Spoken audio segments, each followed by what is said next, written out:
పిల్లల్లాగా దసరా పండుగ నాడు పాల పిట్టలను చూసినంత ఆనందంగా ఉంది ఈరోజు మా అక్కలందరూ ఆశీర్వదించడానికి.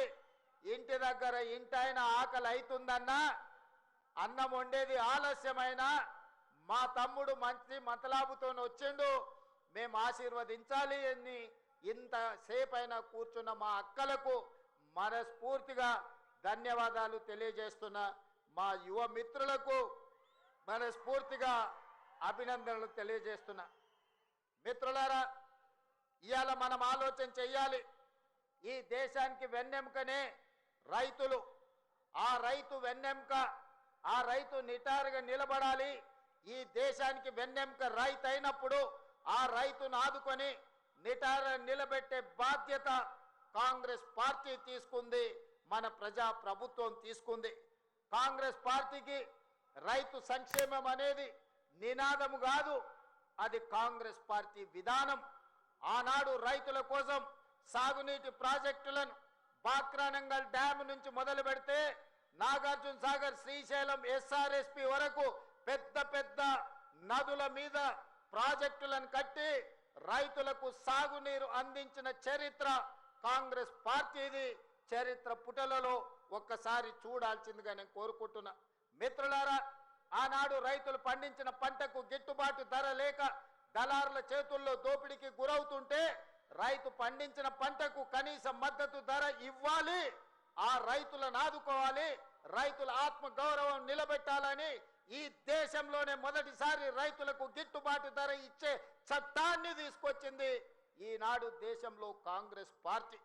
అదేవిధంగా మిత్రులారా, రైతులు పండించిన పంటను కొనడమే కాదు, పండించిన పంటకు 500 రూపాయల బోనస్ ఇచ్చి ఈరోజు దేశంలోనే అత్యధికంగా వరి ఉత్పత్తి చేస్తున్న రాష్ట్రంగా ఈ దేశంలోనే రానిచ్చింది ఏదైనా రాష్ట్రం ఉందంటే తెలంగాణ రాష్ట్రం ఉందని నేను చెప్పదలుచుకున్న. మిత్రులారా, ఆనాడు కరెంటు లేక, కరెంటు ఉన్న రైతుల మీద కేసులు కట్టి కరెంటు బిల్లుల కోసం పేలిపోతున్న ట్రాన్స్ఫార్మర్లు, కాలిపోతున్న మోటార్లు కష్టాలలో ఉంటే డాక్టర్ వైఎస్ రాజశేఖర రెడ్డి చేవెళ్ల నుంచి ఇచ్చాపురం వరకు పాదయాత్ర చేసి ఈ రైతాంగ కష్టాన్ని కన్నీళ్లను తూర్చడానికి దేశంలోనే మొదటిసారి ఉచిత కరెంట్ అనే గొప్ప పథకాన్ని తీసుకొస్తే ఈ రోజు భారతదేశంలో ఉన్న 100 కోట్ల రైతులకు వివిధ రాష్ట్రాలలో ఉచిత కరెంట్ వస్తుందంటే ఆనాడు చేవెళ్లలో కాంగ్రెస్ పార్టీ తీసుకున్న నిర్ణయం వల్ల ఈ రోజు 100 కోట్ల రైతులకు ఉచిత కరెంట్ అందుతుంది. ఆ పథకాన్ని తీసుకొచ్చింది కాంగ్రెస్ పార్టీ కాదా? ఒకసారి ఆలోచన చేయండి.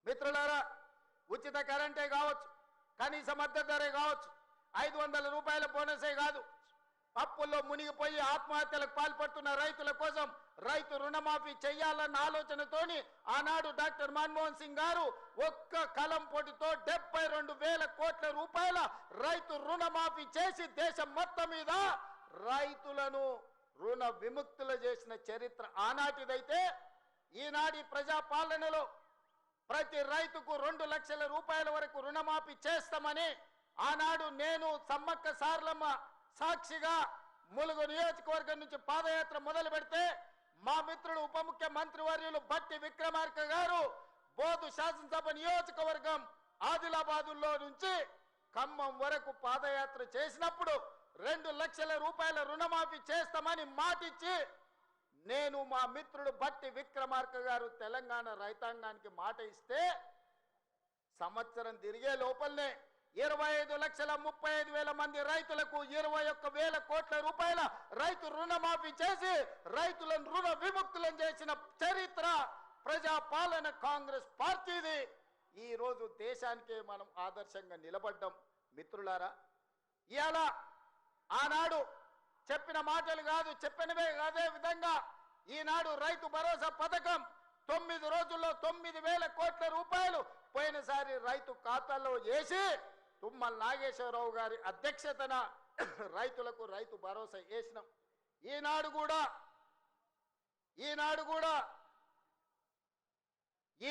కూడా రైతు భరోసాలో భాగంగా మొదటి విడతగా 3,500 కోట్లు, రెండవ విడత 2,200 కోట్లు, మొత్తం 5,700 కోట్లు ఈరోజు రైతుల ఖాతాలో రైతు భరోసా వేసి వచ్చే నెలలో ఇంకా 3,300 కోట్ల రూపాయలు రైతు భరోసా పథకంలో భాగంగా 9,000 కోట్ల రూపాయలు ఇవాళ రైతుల ఖాతాలో వేసి రైతుల కళ్ళల్లో ఆనందం చూడాలి. వ్యవసాయం దండగ కాదు, వ్యవసాయం పండుగ చేయాలని ఒక గొప్ప సంకల్పంతో ఈనాడు ఇక్కడ మనం ఈ కార్యక్రమం తీసుకున్నాం. మిత్రులారా, ఇంత మంచి పండుగ కార్యక్రమం చేసుకుంటూ రైతులను ఆదుకుంటూ రైతుల కష్టాలు తీర్చుకుంటూ సాగునీటి ప్రాజెక్టులు పూర్తి చేసుకుంటూ రైతుల అవసరాలు ఏమున్నాయో అడుగుతూ ఇల్లు తిరుగుతూ రైతులు పండించిన సన్న వడ్లను ఈనాడు పేదలకు 3,15,00,000 మంది తెలంగాణ బిడ్డలకు ఇవాళ సన్న బియ్యం తెలంగాణ పండించిన బియ్యాన్ని ఇవాళ పేదలకు అందిస్తున్నాం. ఎక్కడైనా ఏ రాష్ట్రంలో అయినా ఈ భారతదేశంలో స్వతంత్రం వచ్చి 75 సంవత్సరాలలో నేను ఇవాళ సూటిగా సవాలు విసురుతున్నా. గొప్పలు చెప్పుకునేటోళ్ళు, జబ్బలు చర్చుకునేటోళ్ళు, తొడలు కొట్టుకునేటోళ్లకు సూటిగా నేను సవాలు విసురుతున్నా. ఎన్నడైనా కలలో కూడా మీరు పేదవాళ్ళకు సన్న బియ్యం ఇవ్వాలి.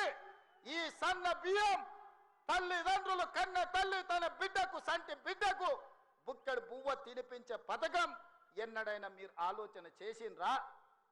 మీరు గడీలలో ఉండి సన్న బియ్యం తింటుంటే, దావతులు చేసుకుంటుంటే, బిర్యానీలు తింటుంటే, పేదవాళ్లకు దొడ్డు బియ్యం ఇస్తే వాటిని తినలేక పశువులకు దానా పెడుతుంటే ఎప్పుడైనా మీకు వాళ్ళ పట్ల కనికరం కలిగిందా అని నేను అడుగుతున్నా. ఇవాళ నేను అడుగుతున్న మిత్రుల ఈ వేదిక మీద నుంచి ఒక ఆయన అంటున్నాడు, ఇంతకాలం శ్రీధర్ బాబు గారు, అట్లూరు లక్ష్మణ్ గారు అనేవాళ్ళు ఆయన పెద్ద మనిషి అని. ఇక ఆయన పెద్ద ఆయనను కాదో నాకైతే తెలియదు, కానీ ఆయన అంటున్నది ఏందయ్యా అంటే ప్రజాపాలన పోవాలి, పాపాల భైరవుడు రావాలంట. నేను అడుగుతున్న మా మిత్రులను, ప్రజాపాలన ఎందుకు పోవాలి? ఫామ్ హౌస్ల పండుకున్న పాపాల భైరవుడు ఎందుకు అధికారంలోకి రావాలి అని నేను అడుగుతున్న ఈ వేదిక మీద నుంచి. ప్రజాపాలన ఆ పెద్ద ఆయననో వాళ్ళ తాతనో వాళ్ళ ముత్తాతలో తెస్తే రాలేదు.